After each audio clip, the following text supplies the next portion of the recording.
یہ national conference تھی، international conference نہیں تھی۔ ٹھیک، نیشنل کانفرنس کے طور پہ بھی یہ ہے کہ آج ماشاءاللہ یونیورسٹی کی جو شکل ہے وہ بہت ترقی یافتہ ہے۔ 98 میں یونیورسٹی ایسے نہیں تھی، ٹھیک ہے نا۔ اس وقت اس یونیورسٹی میں پورے پاکستان سے، مختلف زبانوں سے، مختلف کلچر سے تعلق رکھنے والے اسکالر جو فرید کے ساتھ تعلق رکھتے تھے، جو زبان سے محبت کرتے تھے، 300 جو ہے نا مندوب یہاں پر 3 دن اس کانفرنس کے لیے مہمان رہے، ٹھیک ہے۔ 300 دانشور، مختلف زبانوں سے تعلق رکھنے والا، 4 صوبوں سے تعلق رکھنے والا، پشتو سے، بلوچی سے، براوی سے، سندھی سے، پنجابی سے، سرائکی سے، اتنے بندے کسی بھی اور حوالے سے آج تک اس یونیورسٹی میں اکٹھے نہیں ہوئے۔ تو آپ یہ کہہ سکتے ہیں کہ جی اس سے بڑی کانفرنس اس یونیورسٹی میں بھی نہیں ہوئی، ایون یہ ہے کہ ہمارے ڈپارٹمنٹ بھی نہیں کروائی۔ البتہ یہ ہے کہ ایک دن کا پروگرام، لیکچر، مثال کے طور پہ علانہ صاحب نے ہمیں یہاں ایکسٹینشن لیکچرز دیے ہیں، ڈاکٹر شہزاد قیصر صاحب کا نام لیا جا سکتا ہے۔ یہ بڑے لوگ ہیں، بڑے نام والے لوگ ہیں۔ علانہ صاحب انٹرنیشنل ریپیوٹ کے آدمی ہیں، ڈاکٹر شہزاد قیصر صاحب ہیں، وہ بڑے نام والے بندے ہیں جن کا کام ہے، جن کی ورتھ ہے۔ اور بہت سارے اسکالر ہیں جو مختلف وقتوں میں ڈپارٹمنٹ کو وزٹ کرتے رہے ہیں، یہاں کے اسٹوڈنٹ کو، سرائکی اسٹوڈنٹ کو پڑھاتے رہے ہیں۔ ایون یہ ہے کہ اچھے پروگرام میں بھی وہ اپنی معروضات شیئر کی ہیں انہوں نے۔ جی اچھا سر، خواجہ فرید شیئر کا کیا مقصد ہے؟ اس سے خطے کے لوگوں کو کیا فائدہ ہوگا؟ اس کی کیا کارکردگی ہوگی؟ اس حوالے سے آپ کیا کہیں گے؟ خواجہ اب ہمارے پاس اب تک جو ہم نے چیزیں بنائی ہیں نا، تو ان میں 2 ماڈل ہیں۔ ایک ہے کسی علاقے کے حوالے سے، اور ایک ہے کسی شخصیت کے حوالے سے۔ اب کسی ایریا کو ڈیولپ کرنے کے لیے ریسرچ پوائنٹ آف ویو کے حوالے سے، ریسرچ پوائنٹ آف ویو سے جی اگر ہم نے کوئی انسٹیٹیوشن بنائے ہیں تو وہ ایریا اسٹڈی سینٹر بنائے ہیں۔ اسلامی یونیورسٹی بہاولپور میں کوئی ایریا اسٹڈی سینٹر نہیں ہے، زکریا یونیورسٹی میں ایریا اسٹڈی سینٹر ہے، پشاور کا ایریا اسٹڈی سینٹر اچھا خاصا اسٹیبلش ہے، وہاں اس نے کنٹریبیوٹ کیا ہے، کوئٹہ میں ہے، لاہور میں ہے۔ تو ایک زمانہ تھا کہ کچھ ایریاز کی ڈیولپمنٹ کے لیے یونیورسٹیوں میں ایریا اسٹڈی سینٹرز بنے تھے۔ اس کے ساتھ بڑی شخصیت کے لیے، اس کے کام کے لیے، اس کی اور چیزوں کے لیے جو ہم نے شکل نکالی ہوئی تھی وہ تھی کہ جی آپ ان کے نام پہ ایک چیئر قائم کرتے ہیں۔ ڈیفینیٹلی وہ ان کے کلام کو، ان کے پیغام کو، ان کی شخصیت کو، اس سے وابستہ تمام معلومات کو اکٹھی کرتی ہے آنے والی نسلوں کے لیے، آنے والے وقت کے لیے، اور انہوں نے جو پیغام دیا ہے اس کو ہر عہد کے بندے کے سمجھنے کے لیے، ٹھیک ہے نا، وہ کام کرتی ہے۔ تو خواجہ فرید کو آپ یوں کہہ سکتے ہیں کہ اس دھرتی کا، اس خطے کا اجتماعی لاشعور ہے۔ سو اس شخصیت پہ کام کرنے کے لیے، ٹھیک ہے، یہاں پر چیئر کا ہونا ضروری تھا۔ اور یہ بھی ہم نے 97 میں، 1997 میں اس کو سرائکی ڈپارٹمنٹ میں اسٹیبلش کیا تھا، اور 98 کی کانفرنس بھی اسی فورم سے کروائی تھی، ٹھیک ہے۔ ابتداً جو اس کا خاکہ بنایا تھا اس پہ کام ہوا، درمیان میں گیپ آ گیا، اس پہ کام نہیں ہوا۔ البتہ اتنا ضرور ہے کہ آپ فریدیات کی پوری تعلیمات، فریدیات کا پورا کام، ٹھیک ہے، کم از کم آپ یہ ایک بات کہہ سکتے ہیں کہ سرائکی لوگوں نے، اس زبان سے وابستہ لوگوں نے خواجہ فرید کے ساتھ اپنی محبت اور اس شخصیت سے وابستہ جتنا کام ہے اس کو اس سطح پہ کیا ہے کہ آج اقبالیات کے بعد فریدیات کہلائی جاتی ہے۔ ہم فرید کے سے متعلق معلومات، خواجہ فرید کے پیغام، اس کے کلام، اس کی تشریح، اس کے معنی، اس پہ لوگوں نے اتنا کام کیا ہے، اتنا کام کیا ہے کہ اب وہ خود ایک برانچ آف نالج کا درجہ ضرور رکھتی ہے جسے ہم فریدیات بولتے ہیں۔ 97 میں چیئر کا قیام کیا، تھوڑے سے پیسوں سے اوقاف نے کوئی تھوڑی سی معمولی سی گرانٹ دی تھی، خواہش رہی تھی کہ یہ ادارہ کسی طریقے سے اسٹیبلش ہو جائے۔ تو 98 میں موقع مل گیا، حالات مسائل ایسے تھے کہ کوئی ایک اچھا پروگرام ہو سکتا تھا، ہو گیا۔ تو آپ شروع دن سے لے کے آج ہم 2021 میں بیٹھے ہیں، تو یہاں تک اگر فریدیات کے علم کا اگر کوئی پورشن بنائیں گے، اسے تقسیم کریں گے، تو فریدیات 98 سے پہلے اور فریدیات 98 کے بعد کہلائے گی۔ ٹھیک ہے، البتہ یہ ہماری خوش قسمتی ہے کہ موجودہ وائس چانسلر نے جب یونیورسٹی کو سنبھالا تو ان کا پہلا تعارف بھی یہی تھا کہ جی یہ خواجہ فرید یونیورسٹی سے کے وائس چانسلر تھے، وہاں سے یہاں پر دوبارہ وائس چانسلر لگے ہیں، وہاں بھی آلموسٹ ان کی تقریباً ٹینیور کمپلیٹ ہو چکا تھا۔ وائس چانسلر صاحب جب سے یہاں آئے ہیں یونیورسٹی میں کیا ڈیولپمنٹ ہو رہی ہے، ان کی لیڈرشپ کو کیسے دیکھتے ہیں آپ؟ پہلے سوال کا جواب ہی پورا نہیں ہو، دوسرا اتنا بڑا سوال آپ نے کر دیا، اس کو قسطوں میں کریں تو میں صحیح جواب دوں گا۔ ٹھیک ہے سر۔ تو یہاں جب آئے نا تو انہوں نے وہاں پر خواجہ فرید یونیورسٹی میں بھی خواجہ فرید کے حوالے سے اپنے لگاؤ، اپنی محبت اور اس شخصیت سے جو احترام کا رشتہ ہے اس کا اچھا اظہار کیا ہے۔ تو یہاں آنے کے بعد بھی انہوں نے یہی کہا کہ جی میں چیئر کو ری ایکٹیویٹ کیا ہے، اس کے لیے اس کی ایک باڈی بنائی ہے، اور وہ اس میں جتنا ایک سربراہ کو دلچسپی لینی چاہیے، ٹھیک ہے، وہ لے رہے ہیں، اور انشاءاللہ تھوڑے ہی عرصے میں فرید کے حوالے سے آپ کو یہاں اچھا کام نظر آئے گا۔ پہلا جو آپ کہہ سکتے ہیں نا، بہت ساری چیزیں ہوتی ہیں جن کے بارے میں بندہ بتا سکتا ہے، وہ کہتا ہے یار میں نے تو نہیں دیکھا، وہ کہتا ہے بھائی ہاتھ لگا کے چیک کر لو اس کو، جسے ہم مادی وجود کہتے ہیں۔ فزیکلی یہ ہے کہ انہوں نے یہاں پر اس کا انڈیپینڈنٹ آفس اسٹیبلش کیا ہے، ٹھیک ہے نا، جو کہ آج کے دن تک نہیں تھا۔ ظاہر ایک چیز وجود رکھتی ہے، پوچھو کہاں ہے، کہ بھائی جگہ تو اس کی کوئی نہیں ہے، لیکن اس وقت خواجہ فرید چیئر یونیورسٹی میں ہے، اس کا باقاعدہ دفتر ہے۔ یہ کنٹریبیوشن موجودہ وائس چانسلر صاحب کا ہے۔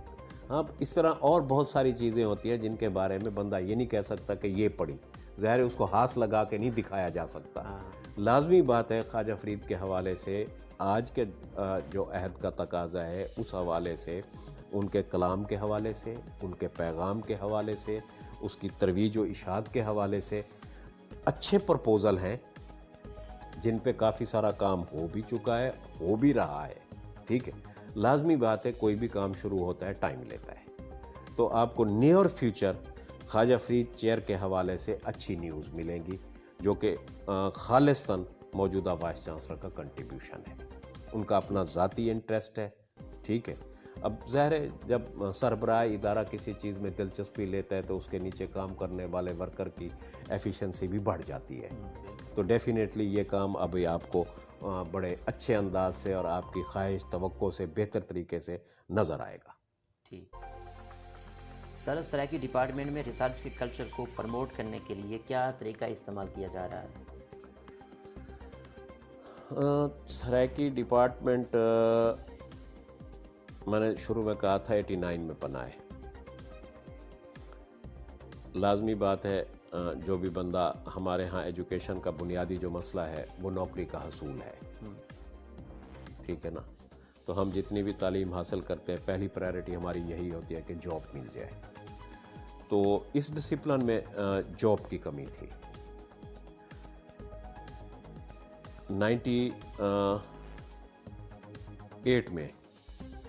89 میں ڈپارٹمنٹ بنائے، اور 98 میں صرف 2 لیکچر لگے تھے، ایک ایس سی کالج بہاولپور میں اور ایک جو ہے نا بوسن روڈ کالج ملتان میں۔